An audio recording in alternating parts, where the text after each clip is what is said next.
England's autumn international plans are facing further disruption, with Exeter's Jack Nowell the latest player to be forced out through injury.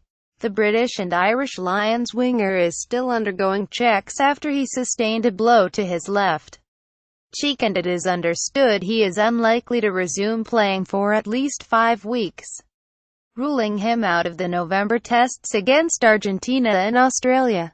Nowell, who has scored 11 tries in 31 tests for England, was hurt in the first half of the Chiefs' 34-24 win against Newcastle, and his left eye remains badly swollen. Scans are still being carried out to determine the full extent of the damage, but the 24-year-old Cornishman is a certain non-starter for his club's opening 2 European Champions Cup pool games against Glasgow Warriors and Montpellier this month. Bloodied Jack Nowell, an injury concern for Exeter as Sam Simmonds impresses. Read more. His absence will be keenly felt by the domestic champions, who are eager to make a fast start to their European campaign, and also extends England's injury list with their opening autumn test against Argentina a month away. Billy Vunipola, Manu Tuilagi and Jack Clifford have been ruled out of the autumn series, with Exeter's Luke Cowan-Dickey and Wasps' Tommy Taylor among other recuperating squad members.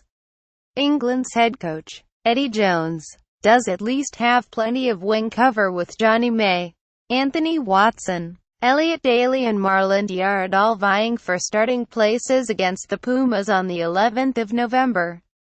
Exeter's injury problems are also easing slightly, with the wing James Short and the number 8 Thomas Waldrom back in full training this week.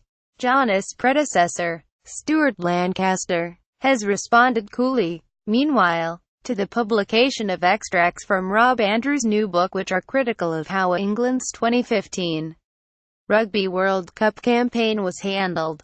Andrew, who was on the panel who selected Lancaster for the job and worked alongside him at the Rugby Football Union for several years, suggested the management were guilty of numerous errors of judgment which led directly to the team's premature exit in the pool stages. Lancaster, now employed at Leinster where his coaching work is attracting positive reviews, would not be drawn on Andrews' specific allegations that he took his eye off the ball and became pretty dictatorial in the build-up to 2015. But he is clearly unimpressed at their publication 2 years on.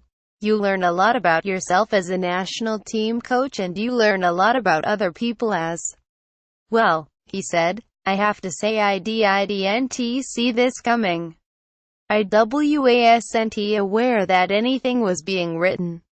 It's not for me to comment on whether it's the wrong thing to do. People are motivated in different ways.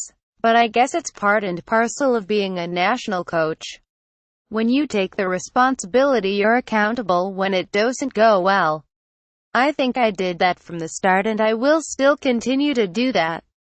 Lancaster also has little desire to rekindle the debate over his decision to fast-track the Rugby League convert Sam Burgess into England's World Cup midfield, a move which Andrew argues had a negative effect and proved enormously costly for all concerned.